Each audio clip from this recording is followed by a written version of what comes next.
શું તમે ક્યારે આવો રોટલીમાંથી નવો નાસ્તો બનાવ્યો છે? નહીં ને? તો આટલો સરસ હેલ્ધી અને ટેસ્ટી નાસ્તો કઈ રીતે બને એ હું તમને આજે બતાવીશ, જે બાળકોને તમે ટિફિનમાં પણ આપી શકો અને વધેલી રોટલીમાંથી બનાવી શકો. હેલો ફ્રેન્ડ્સ, હું કલા રામોલિયા સુરતથી કુકિંગ સ્ટુડિયો બાય કલામાં તમારું સ્વાગત કરું છું. આજે આપણે બનાવીશું એકદમ હેલ્ધી રેસીપી, જે બાળકોને તમે લંચમાં આપી શકો, ફટાફટથી બની જાય તેવી છે રોટી સેન્ડવિચ, જે વધેલી રોટલીમાંથી પણ તમે બનાવી શકો. તો આટલી સરસ રેસીપી જોવા માટે મારા વિડીયોને પૂરો જોજો. તો ચાલો જોઈ લઈએ રેસીપી. અને જો તમને મારો વિડીયો પસંદ આવે તો મારી ચેનલને લાઈક, શેર, સબસ્ક્રાઇબ અને કમેન્ટ કરવાનું ના ભૂલતા. તો ચાલો જોઈ લઈએ રેસીપી. તો એના માટે સૌથી પહેલાં લઈ લીધી છે રોટલી, જેને આ રીતે આપણે બનાવી લીધી છે અને થોડી જાડી રાખી છે આ રીતે.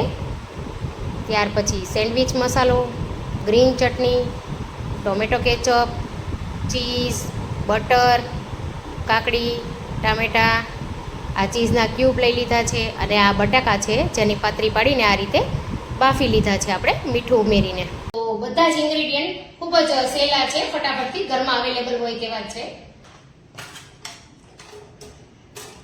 તો સૌથી પહેલા આપણે અહીંયા એક રોટલી લઈ લઈએ, એની ઉપર આપણે ઉમેરીશું બટર.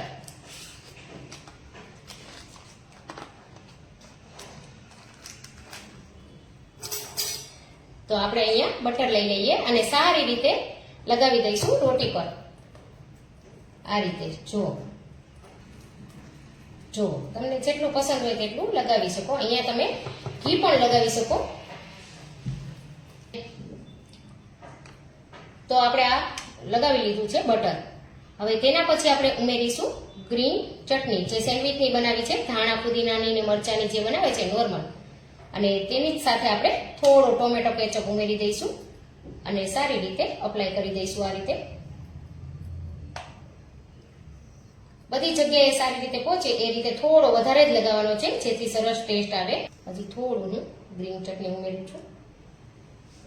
મેં અહીંયા રોટલી બનાવી છે તેમાં પહેલેથી જ મીઠાનો ઉપયોગ કર્યો છે થોડો. તો આપણે હવે થોડો સેન્ડવિચ મસાલો પહેલા લગાવી દઈએ, કે જેથી કરી એકદમ ફીકી ના લાગે સેન્ડવિચ આપણી. સેન્ડવિચ મસાલો લગાવી દીધા બાદ આપણે હવે વેજીટેબલ લેવાના છે. ટામેટું, બટેકું અને કાકડી છે, તો એ આપણે લઈ લેવાના છે. તો સૌથી પહેલા આપણે લઈ લઈશું બટાકાની ચિપ્સ. આ રીતે મેં બાફીને રાખી દીધી છે.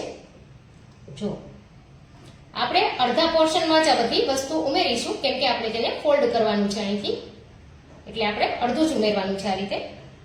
અને ત્યાર પછી આપણે કાકડી ગોઠવી દઈએ.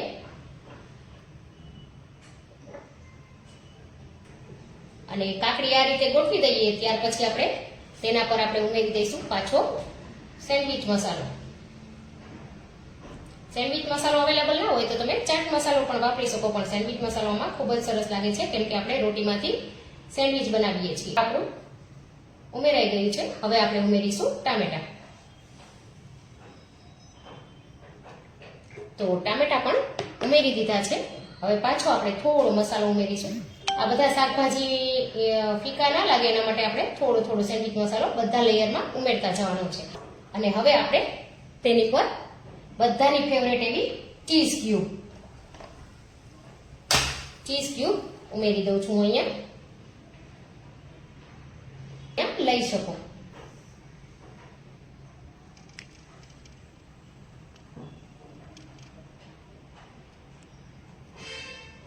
તો આ મેં અહીંયા ઉમેરી દીધી છે ચીઝ. અને હવે આપણે તેને ફોલ્ડ કરી લેવાનું છે આ રીતે.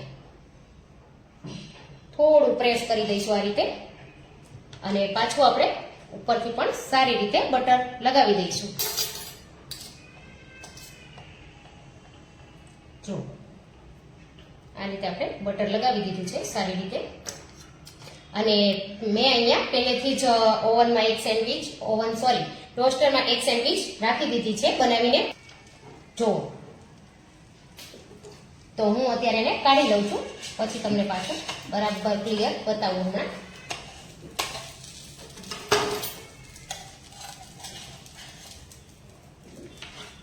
તો હવે આપણે સૌથી પહેલા એ કરવાનું છે કે આ આપણું ટોસ્ટર ગરમ જ છે, તો તેમાં આપણે બટર પહેલા અપ્લાય કરી દઈશું આ રીતે. અને ત્યાર પછી આપણે બનાવી રોટીની સેન્ડવિચ ઉમેરી દેવાની છે આપણે. જો અને હવે આપણે તેને 2 મિનિટ માટે જ રાખવાની છે. 2 મિનિટમાં તો સરસ એવી તૈયાર થઈ જશે. એટલે આ પહેલેથી મેં અહીંયા બનાવીને રાખી છે એ પણ બતાવું, અને લાઈવમાં પણ જે બને છે એ પણ આપણે કાઢીશું. તો તમે જોઈ શકો છો કે કેટલો સરસ, એકદમ સરસ ક્રન્ચી બની ગઈ છે. જો અને નજીકથી બતાવું તો જો આટલી સરસ એવી દેખાઈ રહી છે. તો હવે આપણે તેને કટ કરી લઈશું.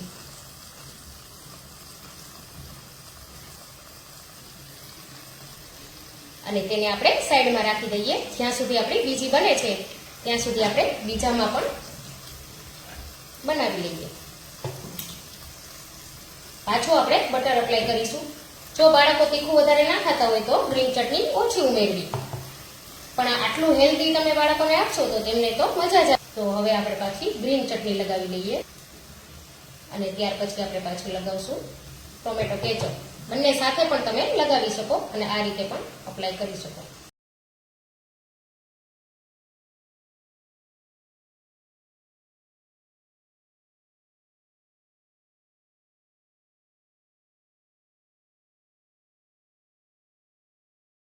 તો ચાલો આપણી સેન્ડવિચ બનીને અહીંયા તૈયાર થઈ ગઈ છે. હું તમને બતાવી દઉં. જો કેટલી સરસ ઉપર ડિઝાઇન પડી છે. પણ હજી આપણે તેને થોડી ક્રિસ્પી થવા દેવી હોય તો હજી થોડી ક્રિસ્પી આપણે થવા દઈ શકીએ. પણ અત્યારે તમે જુઓ તો ઉપરથી સરસ એવી બની ગઈ છે. તો હું તેને કાઢી લઉં છું અને આપણે બીજી સેન્ડવિચ ઉમેરી દેવાની છે. તો હું આ કાઢી લઉં છું અને બટર લગાવી આપણે ત્રીજી સેન્ડવિચ પણ ઉમેરી દઈશું.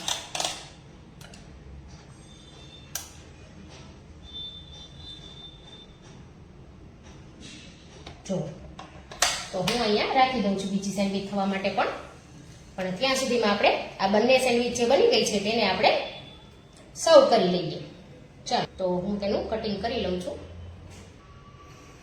જો સરસ એવું બનીને તૈયાર થઈ ગયું છે. તો આપણે એક ડીશમાં તેને પ્રેઝન્ટ કરી લઈએ.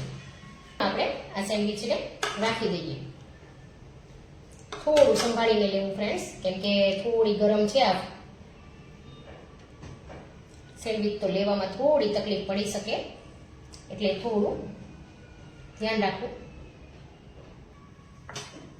જો ખૂબ જ સરસ એવી આપણી આ સેન્ડવિચ બનીને તૈયાર થઈ ગઈ છે. જો તો તમે જોઈ શકો છો જેટલી દેખાવમાં સરસ લાગી રહી છે ને એટલી જ ખાવામાં પણ ટેસ્ટી લાગશે. જો તમારે જો બ્રેડને સ્કીપ કરવી હોય તો તમે આ રીતે ચોક્કસથી ટ્રાય કરજો. ખૂબ જ સરસ એવી બને છે. જો બની ગઈ છે. ચાલો જો આપણી સેન્ડવિચ બનીને તૈયાર છે. ફટાફટથી માત્ર 10 જ મિનિટમાં બની જાય. તમે જોયું કે આપણે કેટલી ફટાફટથી સેન્ડવિચ બનાવીને તૈયાર કરી. તો આટલી સરસ સેન્ડવિચ જો તમારે પણ બનાવી હોય તો મારી રેસીપીને પૂરી જોજો અને કમેન્ટ કરીને મને કહેજો કે તમને આ સરસ હેલ્ધી રેસીપી કેવી લાગી. તો ફરી મળીશું આપણે નવી રેસીપી સાથે. Thank you friends.